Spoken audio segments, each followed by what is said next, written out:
Number 5. Taking a break when making a choice could help us. Similarly, sometimes taking a break from what you are doing and then returning to it again can increase your happiness when you return to the activity. Imagine being asked to watch TV programs with or without ads. I bet you would prefer to watch TV without those annoying commercials. I, too, would choose to watch TV without stopping. But in a study that randomly selected people into one of these two conditions, those who watched with commercials enjoyed the programs more. This is different from distraction because most television programs are designed specifically for commercial interruptions. TV programs leave you with a cliffhanger for a few minutes, making you more eager to continue watching.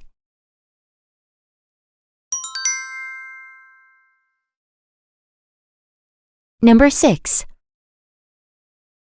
English spelling is supposed to be a way to represent the sounds of language, but for various reasons, it's quite inaccurate.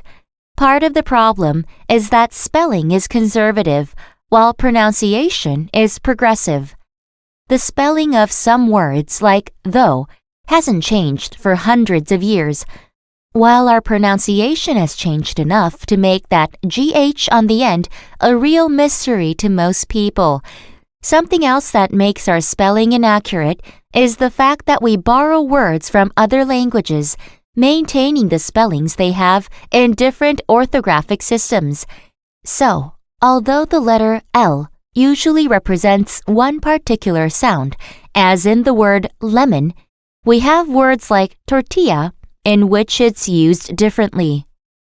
In English, spelling, unlike pronunciation, has largely been maintained for hundreds of years, and foreign spellings have been adopted, which makes English spelling different from sound.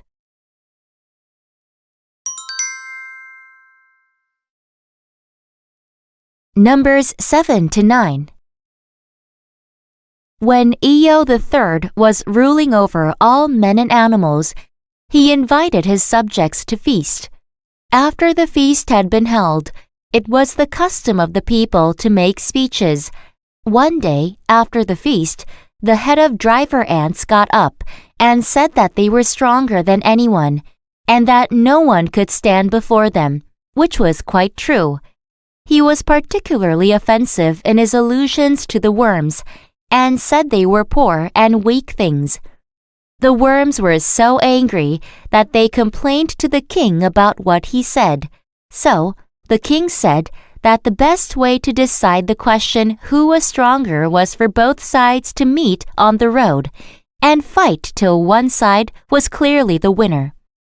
He appointed the third day from the feast for the fight, and all the people turned out to witness the battle. The driver ants left their nest in the early morning in millions and marched in a line.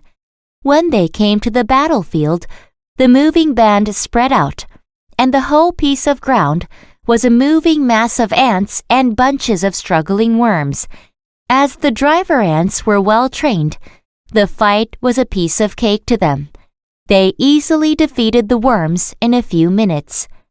The few worms who survived escaped from the driver ants and disappeared out of sight. King Eo told the driver ants that they won, and ever since, the worms have always been afraid and have lived underground. And if they happen to come to the surface after the rain, they hide themselves under the ground whenever anything approaches, as they fear all things.